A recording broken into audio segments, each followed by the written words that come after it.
Hello everyone, my name is Barka Singh and welcome to my YouTube channel EC with Barka. In the previous video, I have shared some introduction slides of optical fiber and I'm going to teach you the second part of optical fiber starting from the EM spectrum um, that I have told you the EM spectrum chart. I will tell the further important points that is considered in optical fiber. Like in the previous class, the last slide was about EM spectrum for optical fiber communication, in which we have different wavelength and EM waves and respective frequency and the features. Now we will study the relationship between frequency, refraction, and bending. So as it is shown in the slide, invisible region. Yes, invisible region, as higher the frequency, more will be the refraction. That is bending. So the relationship between frequency, refraction, and bending will be directly proportional. As we have this Vibgyor line, in which red are denoted by red, have low frequency and maximum wavelength, where violet B have minimum wavelength and high frequency. So as per this, we can say violet color has maximum bending and red has minimum bending. Violet color has maximum bending and red has minimum bending. As per this frequency, refraction and bending relation. Okay. So by this we can say red has minimum bending. We can do a very important numerical, like if we have the wavelength and the frequency and we need to find out the number of subscriber. Here this number of subscriber we want to find. So we have this formula, total frequency band upon channel width. So if we have total frequency band and channel width, we can calculate the users or the number of subscribers. We also know wavelength lambda is equal to C upon F. C is the speed of light in meter per second and frequency. And if wavelength is given, we can calculate the frequency here in hertz. By putting these values, we can find out the number of subscribers. Let's see the another numerical. If an number of subscribers is given, and we need to calculate the channel width. And also wavelength is given in micrometer. Also wavelength is given in micrometer. So we know wavelength is equal to C upon F, that is speed of light upon frequency. By putting these values, we can calculate the channel width. So by these formulas, we can calculate any term. If two term or another terms are given, we can calculate by using all this relationship each other. Let's start with the another important concept, that is ray theory and basic concepts of optical fiber communication.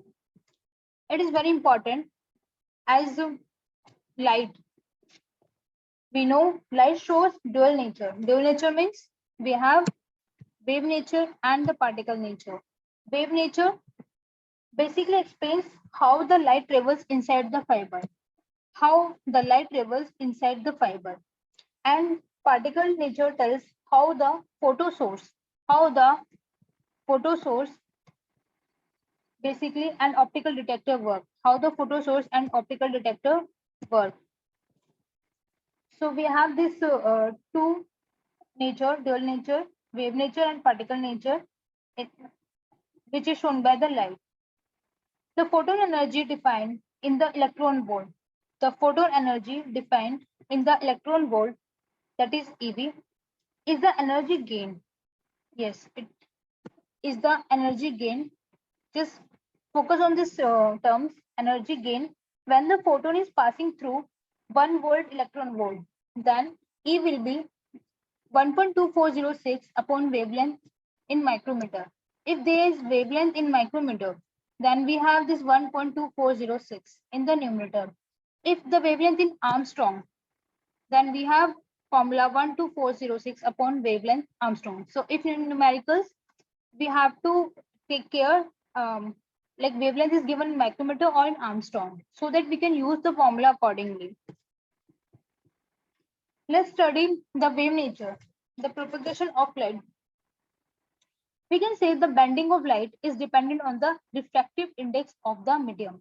As it is written here also, the refractive index of the medium. As I told you, bending is directly proportional to R, also frequency. So bending of light is totally depend on the refractive index of the medium. Refractive index basically is defined as the this is denoted by this reflection is denoted by this symbol neta. Yes, neta. So refractive index is defined as the ratio of velocity of light in vacuum to the velocity of light in medium. So refractive index neta is equal to C upon nu. Refractive index neta is equal to C, that is speed of light or velocity of light in vacuum, and nu, velocity of light in medium. So we can see a wave traveling in denser medium. Here it is shown. This is the denser medium. This is the rare medium. Let denote the denser medium refractive index by neta 1 and the refractive index of rare medium by neta 2. We have the core and clad. In the core, we know the refractive index will be greater than 1. And in the clad, refractive index will be less than 1. So if a wave, this is the wave. If the wave traveling in denser medium from denser to rare medium, then it will move slowly. If a wave is traveling in denser medium, then it will move slowly because refractive index is greater than 1. Because the refractive index is greater than 1. So let me clear all this so that you can easily know what exactly is happening. Okay. And we also should note this, a wave going from denser to rare, as it is shown here. This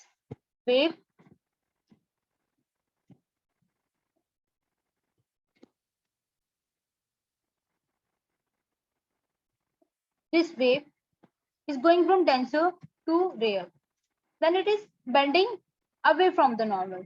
So if a wave going from denser to rare, because denser has high refractive index and rare has a low refractive index with respect to 1, it will move away from the normal. I also made an important chart to remember all this.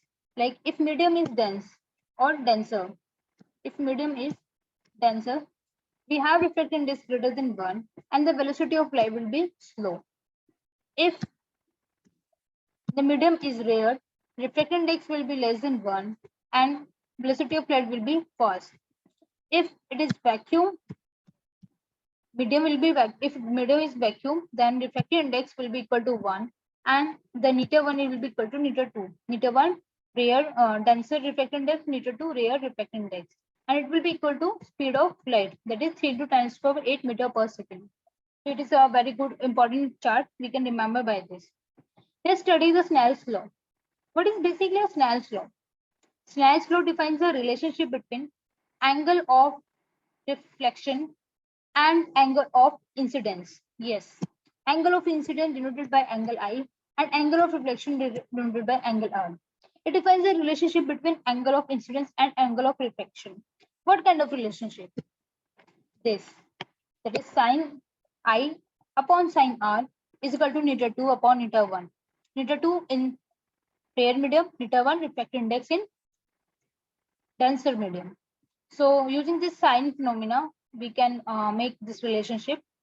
And also I have shown in chart, if neta 1 is greater than neta 2, if neta 1 is greater than neta 2, then angle of incidence will be less than angle of R. And the ray will move towards the normal. Whereas if neta 2 is will be greater than neta 1, then angle of incidence will be greater than angle of R. And the wave will travel away from the normal. I also shown the refractive index of different medium. Like for air, it is 1.003. For water, it is 1.33. For glass, it is 1.5. And for the vacuum, refractive index is 1. So we can use in numerical. So we don't need to learn all this, but just for a perception, like it is given in the numerical itself, but we should know the values at least. Let's study the critical angle. What is the importance of this critical angle? Why it is called critical? Critical angle basically is the minimum angle of incidence. Yes, we should know this term minimum. We should relate the critical by minimum. So critical angle is the minimum angle of incidence with which the wave is incident on the interface of two medium, and the refractive wave grazes the interface. Hence, the angle of refraction will be 90 degree. Using this relationship of Snell's law, where angle of I will be converted to IC, that is critical angle, and the reflection put to equal to 90 degree is equal to neta 2 upon neta 1. And if we put this value, we will get this critical angle sine inverse neta 2 upon neta 1. Yes, it will be sine inverse neta 2 upon neta 1. And it will be not equal to 90 degree because neta 2 is never equal to neta 1. And we should know therefore neta 2, if neta 2 will be not equal to neta 1, then angle of critical will be equal to 90 degree. Okay, because refractive index of core is greater than refractive index of clad. And the condition for total internal reflection will be the light should travel from denser to rare medium. That means neta 1 should be greater than to neta 2. And the angle of incidence should be greater than critical angle. So that theta I, angle of incidence will be greater than theta C, that is critical angle. Here it is point to note, when the angle of incidence is greater than the critical angle, then the angle of incidence greater than the critical angle, the wave will return to originating medium. The wave will return to originating medium. Now see this chart. I have made very important chart to understand all these phenomena in a go. Their angle of incidence or the relationship with the theta A and theta C, that is critical angle and angle of acceptance, show the wave nature, basically how it is bending towards normal, away from the normal, or what is happening. So acceptance angle, or we can say acceptance cone half angle, maximum angle to the axis. Acceptance angle is the maximum angle to the axis that light may enter the fiber. That light may enter in the fiber in order to be propagated. Yes, to propagate, we need at least that maximum angle that may enter into the fiber. We should note that any ray of light incident outside the acceptance cone will be lost in cladding. So if we want, it is not a phenomena, basically, it is the condition. Any ray of light incident outside the acceptance cone will be lost in cladding. Here you can see this chart in which the condition, relation, and outcome is there. Like if angle of incidence will be greater than acceptance angle, then the relation with critical angle is, if angle of incidence will be less than theta C, then outcome will be light will be lost in cladding. So for this condition, light will be lost in cladding. And for another condition, if angle of incidence equal to angle of acceptance, or angle of incidence and angle of incidence equal to critical angle, the angle of reflection at core cladding interface will be 90 degree. And the third condition, yes, we have this three conditions: first, second, and third. If angle of incidence will be less than acceptance angle and angle of incidence greater than critical angle, then there will be total internal reflection. Then there will be total internal reflection. Now let's see numerical aperture. Basically, what is it? Numerical aperture measures the magnitude of acceptance angle and the light gathering ability. It shows the light gathering ability of the fiber from external source. So we can say numerical aperture gives the relationship between neta, refractive index, and acceptance angle. Basically, we should know the formula of numerical aperture is equal to under of neta 1 square minus neta 2 square. Here neta 1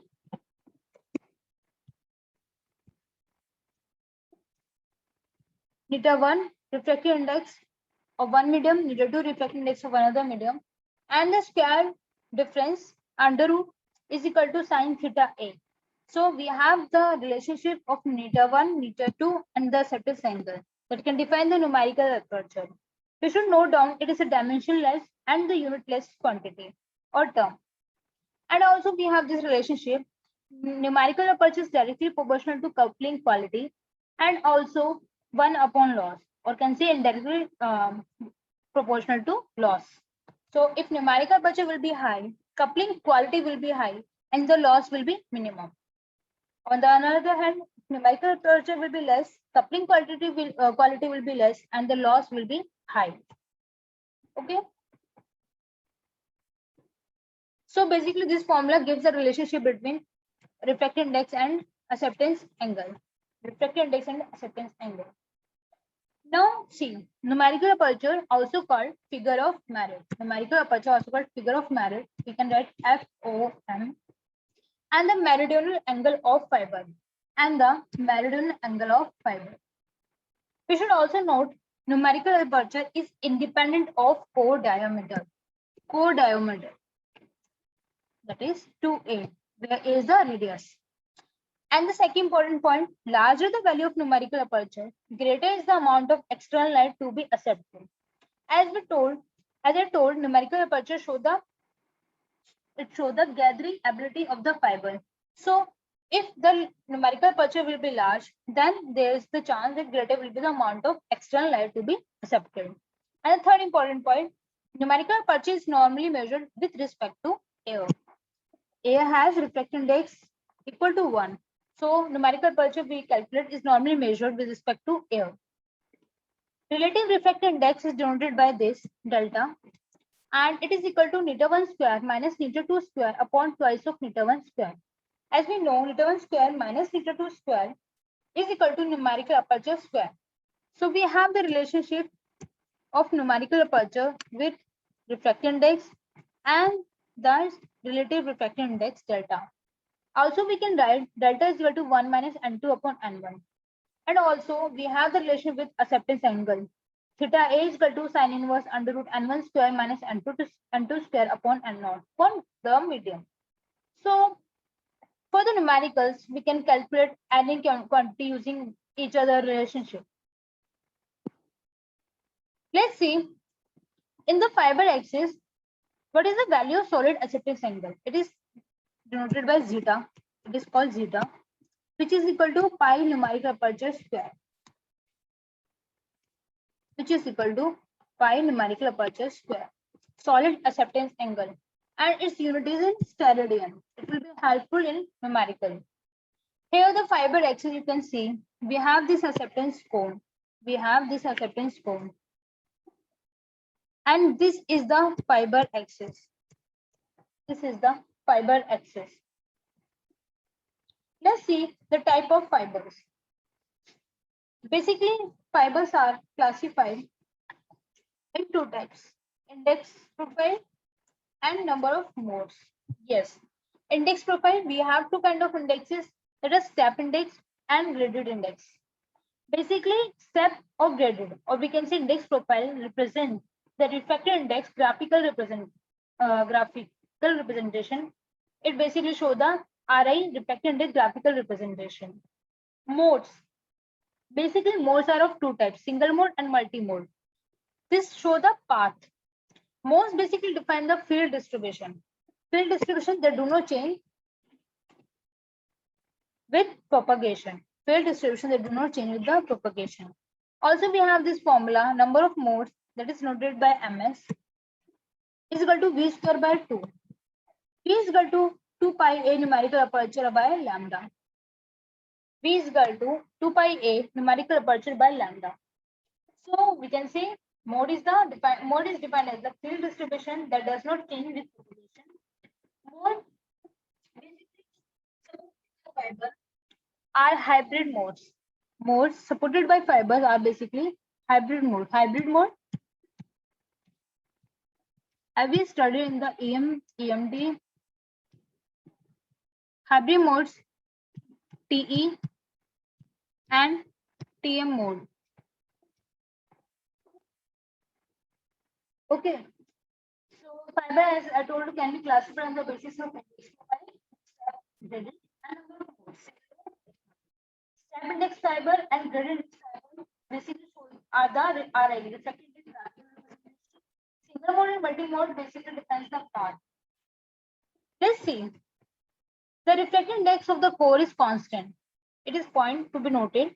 refractive index of the core is constant and the profile makes a step change or abrupt change at the core cladding surface. It is shown.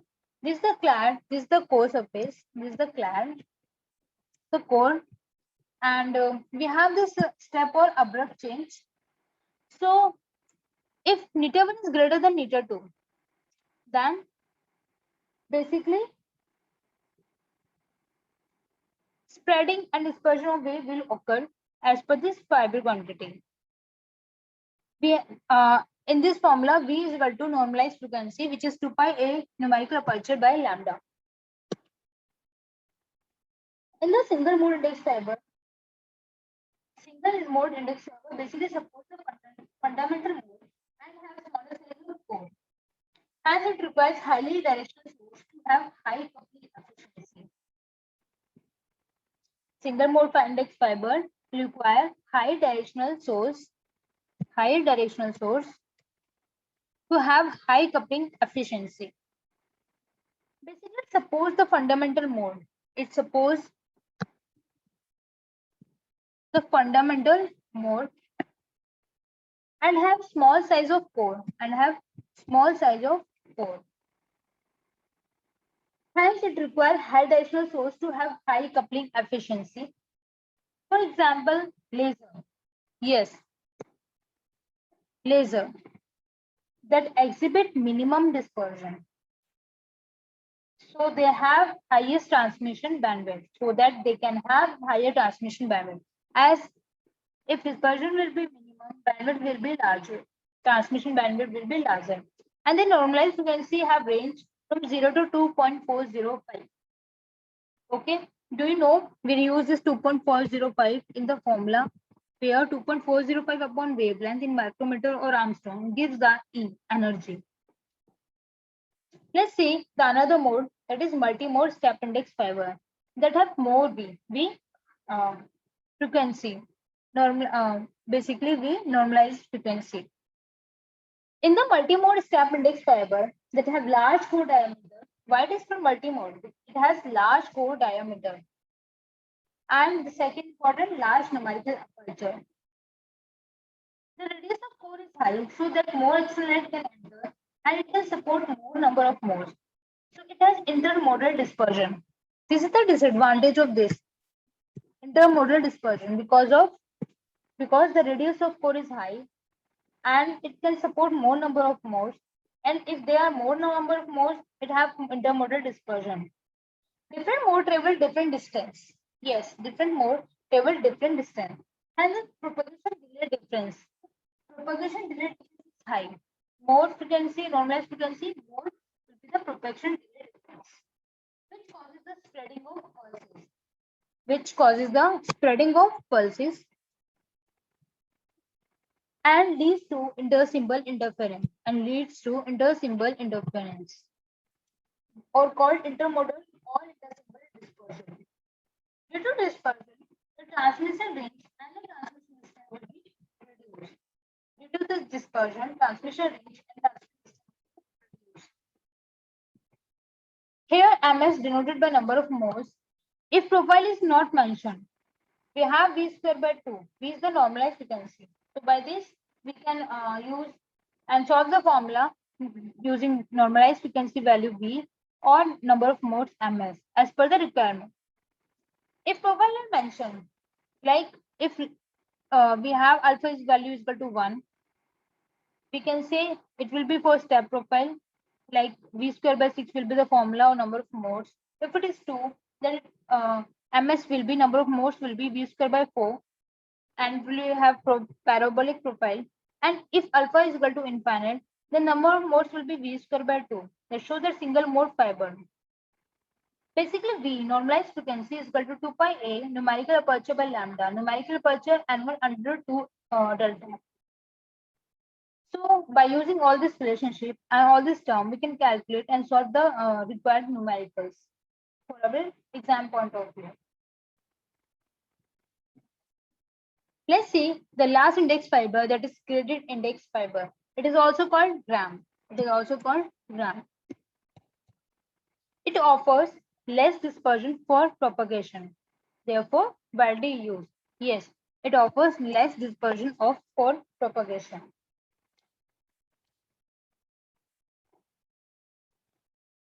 In this, refractive index is not constant. In gradient index fiber, the refractive index of core is not constant and decreases with the radial distance and decreases with the radial distance. The refractive index is maximum in gradient index fiber at the center of core and minimum near the cladding. This is a very important point and is also asked in the exam. In gradient index fiber, refractive index is maximum at the center of the core and minimum at near the clad. Gradient index fiber in which waves are refracted have refractive index not constant and refractive index maximum at center and minimum at cladding. Basically, the waves that are traveling different distance at different velocity. That means if the wave closer to the fiber axis move slow and shorter distance it will cover, whereas the wave traveling near the cladding will move fast because refractive index is reduced. This causes transmit time equalization. This causes transmit time equalization and reduce the propagation delay differences. These two are the advantages which is covered in under gradient index fiber. Transmit time equalization and reduces the propagation delay difference. Hence, dispersion will be low. As it is shown in multimode index fiber, we have this core clad and the impulse pulse is given. We have low order mode and high order mode. It is denoted by different color. So you can see, as I told you, in step index multimode fiber, the waves are reflected, whereas in gradient index fiber, the waves are refracted. Gradient index fiber has low coupling efficiency and higher bandwidth than the step index fiber. Gradient index basically accepts less light, thus corresponding step index fiber with same refractive index. Gradient index accepts less light, thus corresponding step index fiber with same refractive index. Here you can see we have here low order mode and high order mode. So the output pulse will be here like this. It is more spreaded pulse and there is an abrupt change. So the light will travel like this. It is the basically structure of how light travels or propagated multimode index. And it is shown multimode gradient index fiber has this kind of structure of light traveling. In which the spreaded pulse is this output pulse.